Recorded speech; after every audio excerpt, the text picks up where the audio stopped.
All right, Chad. This is about David in this Celeste trial that he's officially done and cooked, and they might throw him underneath the jail. Shout out to everybody in Lineage. If you're not part of Lineage, it's gonna be linked in the description and the Twitch. Also, if you want to join my streams, I do try to stream at least every single day. Um, as a recent, I've been pushing mostly for the YouTube though. Mostly just trying to become a more available on this platform than I was on Twitch because, like I said, I need to push more for this already started, and I need to finish up a lot of stuff I've already started for YouTube. So we're going to establish more on this platform. But like I said, let's get straight to the video. Now the David, spelled D4vd case is officially going to trial. Over the last few days, Going to we finally got our first look at the case prosecutors have been building against David Burke. We heard about the blood discovered inside his garage. The blue plastic reportedly found embedded in Celeste's remains. He found blood in his garage too. And the supplies prosecutors say David purchased shortly after she disappeared, including chainsaws, a body bag, a shovel, and an inflatable pool. We also heard the medical examiner classify Celeste's death as a homicide caused by multiple penetrating injuries, while acknowledging that decomposition made it impossible to answer exactly when she died, how long she survived, or who was holding. And you would never think that he would be on this though. Like he doesn't even people. Like I said, people's closets, bro. The skeletons in their closet, bro. It'd be crazy. You would never think, bro. Like he's a young artist coming up from the Fortnite scene or whatever. He did collabs with streamers and stuff like that, and then you just got the most.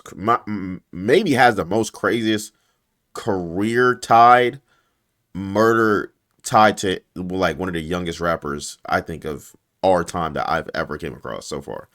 Like I can't even think of an artist that went through and did to this extent of a crime against, having a homicide or a murder, bro, when it comes to like these rappers and stuff like that. Like this is crazy. I'm not talking about I'm not like a rapper but singer, R&B, whatever, because I know he's not like a rapper. He's a R&B singer. Holding the object that killed her. And then came the messages. What? The court heard about Celeste becoming pregnant at 13. Wait, what? Whoa, she got what? Object that killed her. Pregnant? And then came the messages. The court heard about Celeste becoming pregnant at 13, having an abortion, and later expressing anger and regret over what? He got her pregnant and aborted it? Happened. And we also saw how that, quote unquote relationship allegedly continued in secret, and how during the final hours before her death, Celeste threatened to expose David and destroy his career. And all this was presented during a 5-day preliminary hearing. It was not a trial, it was a preliminary hearing. Not to determine whether David was guilty or not, but to decide whether prosecutors had enough evidence to place the case in front of a jury. And the judge has now decided that they do. So David has officially been ordered to stand trial on the charges of murder, continuous sexual abuse of a child under 14, and unlawful mutilation of human remains. The judge ruled that prosecutors met their burden on every count and ordered him to remain jailed without bail. So for the first time, this case is moving beyond the question of whether there is enough evidence to continue. And at trial, prosecutors will have to prove that David killed Celeste, dismembered her body, and left her remains inside the front trunk of his Tesla because he feared the, quote-unquote relationship would destroy his career. And David's defense will have to confront all of this. Not just individual weaknesses in the evidence, but the full story prosecutors say those pieces create. And during this preliminary hearing, we saw 12 witnesses being called. However, the district attorney's office actually said that these 12 witnesses is actually a very small portion of the evidence investigators have collected. So there's going to be even more witnesses. 12? And it's a small amount? Meaning some of the most important information in this case still has not been revealed to the public. David is scheduled to return to court on August 31st for his post-preliminary arraignment, but that is not his trial date. That's only the arraignment. So after everything we've learned over the last few days, one thing is now official. David is most definitely cooked. I mean, he's going to have to answer these allegations in front of a jury. And not only that, he's going to be in front of the whole world being told exactly. And then he pleaded not guilty. So the trial against him, they going to probably throw the whole book at him, bro. Everything that he did, or let's just say allegedly did to Celeste. Now let's talk about a few things here. So the fact that David is actually going to trial is extremely significant because there was always a possibility that the judge could decide prosecutors simply had not shown enough evidence to move forward with the case. But in this situation, that was nowhere near what happened. Over 5 days, lead prosecutor Beth Silverman and her team carefully walked the judge through the entire timeline, from David's alleged Oh, they already relationship put with it Celeste all the to the way final time she was together. seen entering his home, and then everything prosecutors say happened afterward. They presented the messages, photographs of them together, videos, witness testimony, and forensic evidence piece by piece, until the judge ultimately decided that there was probable cause on every charge. And according to Every District charge. Attorney Damn. Nathan Hochman, what we heard during the preliminary hearing, there was additional evidence that was actually considered in this case that we anticipate being presented at trial. I'm not going to go into the specifics of that additional evidence, only to say that we presented a significant but small fraction of our evidence in this Small fraction. preliminary hearing. this was a very small fraction of That's what I'm the evidence that the saying. prosecutors say that they have. Small And I think that is fraction? the biggest takeaway, because everything we've discussed over the last few days, the messages, the blood evidence, the purchases, the Tesla, and the condition in which Celeste was found, was just a very small preview of the case they plan to present at trial, and that should tell us a lot. However, unlike a preliminary hearing, at trial, the standard is obviously going to be much higher. They will have to take all the evidence that they say that they have, place it in front of 12 jurors, and convince all 12 jurors unanimously that every element of the charges has been proven beyond a reasonable doubt. And the district attorney made it very clear that his office believes it'll be ready whenever that trial begins. Now, as far as when the actual trial is going to happen, They finna shoot straight rocket launchers at him because they gonna drop all that in front of them. The tattoo, finding a finger with the tattoos matching, and then the blood, and then the stuff he ordered, in the time frame of, because they could calculate when she died and everything like that, the time frame, and then the purchases, they're gonna tie that to him and everything, and then the blood in the garage that they found, they probably gonna have forensics and everything go through that and trace back whose blood that was, because they tracing back blood types that was connected to murders all the way back until like 1970s, bro. And this is 2026. happen. There's no confirmed trial date yet. After his arraignment on August 31st, the court is going to begin setting the actual trial date then. So that's around a month, right?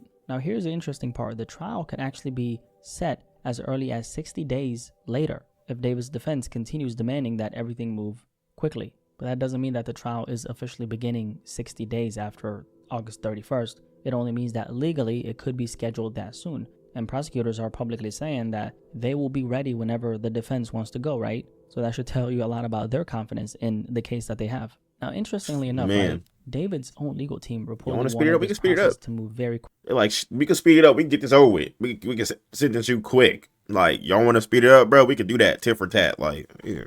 quickly, especially initially when he got arrested. And I just want you guys to remember, if you go back to September 2025, when Celeste's decomposed and dismembered remains were discovered inside that Tesla registered to David, David was not arrested for all that time between September and April 2026. Yeah, he wasn't. So for months, he was still a free man. And as a matter of fact, some of his Los Angeles neighbors even told reporters that before his arrest, David had been staying inside his property and just partying it up. So while investigators were quietly building this case behind the scenes, David was apparently still living his life, I guess unaware of just how close everything was getting. And then now, months later, here we are. And also another aspect, and we're going to make another video on this, but it's actually now been confirmed that the district attorney's office are now considering whether to seek the death penalty. Although that decision has not been made yet. They're going to put his ass in that we're chair. here, I would not really call this a win just yet. And the reason why I would say that is because prosecutors have only cleared the first major hurdle. Because during this trial, they have to show that David is guilty beyond a reasonable doubt on every element of these charges. So I don't really want to celebrate too much right now. Because also we have to remember that David's defense did not present its own evidence during this hearing. They challenged the prosecution's case and raised several arguments. But the district attorney acknowledged that the defense was not required to reveal everything it may eventually present. So while the case clearly looks bad, especially considering everything that they say they have, the real fight has not started yet. I just don't, to me, I don't know how you get out of this. There's no way you're out of that. Who would else have probable cause to kill a 13-year-old girl when you were the only one that has been sent? You had text between that got exposed of you having sex with her, got her pregnant, in the whole nine. She aborted. She was going to threaten to expose you through text and everything. And you mean to tell no one else had probable cause of killing that girl and putting her in your car? So we're going to see during the trial if this whole case holds up beyond a reasonable doubt. That's the Yeah, most important thing. being a I defense, just don't really want to get ahead of myself too much. being a defense for this type of trial for him, bro. I know they stressing. There's angles that there's angles they can't even like you'll probably look crazy as hell trying to defend this, because it's like, bro, what can you like? But with that being said, based on everything we have seen so far, prosecutors appear to have serious amount of evidence against David. And one question that still hasn't been answered fully is what surveillance evidence may exist from outside the house, the surrounding neighborhood, or David's movements afterward. We know that prosecutors say Celeste arrived at his Hollywood Hills home on April 23rd, 2025, and was never seen alive again. So when this case eventually goes to trial, the biggest question is going to be, in what type of surveillance footage can David be seen? And what story does that tell us? Because keep in mind that every category of evidence tells a different part of the same story. We have the messages showing David and Celeste's relationship and their communication leading up to her disappearance. We have the online purchases prosecutors connected to what allegedly happened afterward. We have the blood and DNA evidence from the garage. We have the Tesla's location history and the fact that Celeste's remains were ultimately discovered inside that vehicle. And then we have the medical evidence, which tells us what happened to her body, while also leaving major questions about the exact timing and sequence of her death. So now they're going to have to take all those separate pieces and prove that they lead back to David. In my opinion, the most telling part about this case is the communication between David and Celeste. Yes. Because that is where prosecutors believe we can see the motive beginning to form. The night before Celeste arrived at David's home in the Hollywood Hills and was never seen alive again, she allegedly sent David a message threatening to end his career and ruin his life. Then the following day, they say that she went to his home and was never seen alive again. So when you place that message beside the timeline... Yeah, I'm not gonna lie, she kind of cooked herself, because you saying that you're gonna expose him and end his life and then proceeds to go to his house the next day. He already crazy enough to be at the age he is to talk to you in the whole nine. And got you pregnant and aborted you, but you're so young, bro. She's not understanding that shit, bro. Poor girl, bro. The prosecution's theory becomes very clear. They believe that Celeste had become a threat to everything David had built, and that he killed her before she could expose their so-called relationship. Now that motive still has to be proven at trial, but the messages do more than simply show that David and Celeste knew each other. They give them basically a way to explain why they believe the murder happened when it did. And that's why the communication may become one of the most important parts of the entire trial. Now the question is, how is David even gonna explain any of this stuff? How does he explain Celeste threatening to expose him, arriving at his home the following day, and then never being seen alive again? How does he explain the purchases, the blood evidence, and her remains eventually being found inside a vehicle registered to him? That is going to be extremely difficult to That was defend. on the news. Because here's the thing, David's legal team, his defense, they don't necessarily have to prove exactly what happened, but they do have to create enough doubt to question the prosecution's version of events. And so when every separate piece of evidence appears to point in the same direction, that becomes a very difficult story to break apart. And there's another part of the communication that may even be more difficult for David's defense to explain, because keep in mind, they reconstructed an entire timeline of what happened before, during, and after.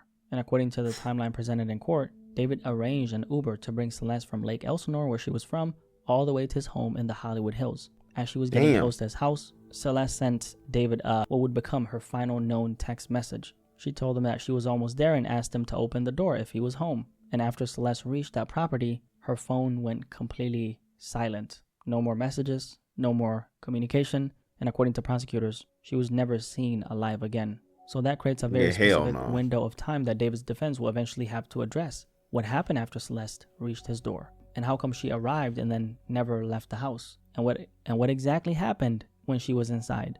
And if David was not responsible for her death, how did her remains eventually end up inside the front trunk of the Tesla registered to him? I mean, you don't really have to be a prosecutor to question everything that happened here, okay, in the story. So those are the type of questions that makes this case. Being a defensive attorney and defending that, bro, like, you got everything against you, because you made, bro. There was like no thought, like it was just like the heat of the moment, bro. It's so difficult to look at, and that's why it's so difficult for anybody to look at this case and treat all these events as random coincidences. So yeah, when we say that David is cooked, he is cooked, okay? So as disturbing as the last few days were, we still only know a very small part of what really happened. And you know what the biggest thing this entire story has reminded me of? Not everything can be shown outside of the trial. Is that evil can exist much closer to us than we realize. You have to remember, David was not some completely unknown person operating in the shadows. He was a successful artist with millions of listeners, millions of young fans just like Celeste, a growing career, and an enormous spotlight on him. He appeared publicly, released music, and continued living his life while carrying a secret that's horrifying behind the scenes, allegedly. And obviously these allegations still have to be proven at trial, but if the prosecution's version of events is true, it shows you that fame, talent, and success do not automatically tell you anything about who someone truly is when nobody's watching. The thing is, sometimes we assume that the most dangerous people will be easy to recognize. We imagine that evil always looks obvious, that there will be warning signs everyone can see. But sometimes it can exist behind a familiar face, a successful career, and a life that appears completely normal from the outside. And that is what makes stories like this so disturbing, because it forces you to ask, how well do we even know the people around us? And how much darkness can remain hidden until something finally brings it into the light. So yes, David is absolutely cooked. And now he's going to have to face these allegations at trial. All right, chat. But beyond David, Celeste represents so many children who were not protected when they should have been. Children who were manipulated, ignored, placed in situations they never had the maturity or power to fully understand. And that is why this story is so much bigger than just the fame aspect or David himself or the music or the headlines surrounding this case. At the center of everything was a 14-year-old girl who deserves to be protected. She deserved the opportunity to grow up, discover who she was, and live an entire life beyond the circumstances she had been pulled into. Instead, her name is now connected to one of the most disturbing cases we have ever covered on this channel and probably music history. I mean, honestly, that's what I'm saying. That's darker than this. So while the trial, I'm literally said the same. I'm like, bro, out of all the youngest artists and everything that like, or just artists in general, this is the most like it's uncalled for. It was unnecessary for him to do all this extra shit to this extent, to do all this shit he did. We'll eventually decide whether David is legally responsible. I just hope that throughout this process, people never lose sight of who this story is actually about. Celeste Rivas Hernandez. Rest in peace. Shout out to everybody in Lineage, yo. Like I said, y'all not part of the Discord and Twitch. It's going to be linked in the description. Appreciate y'all for checking out the video.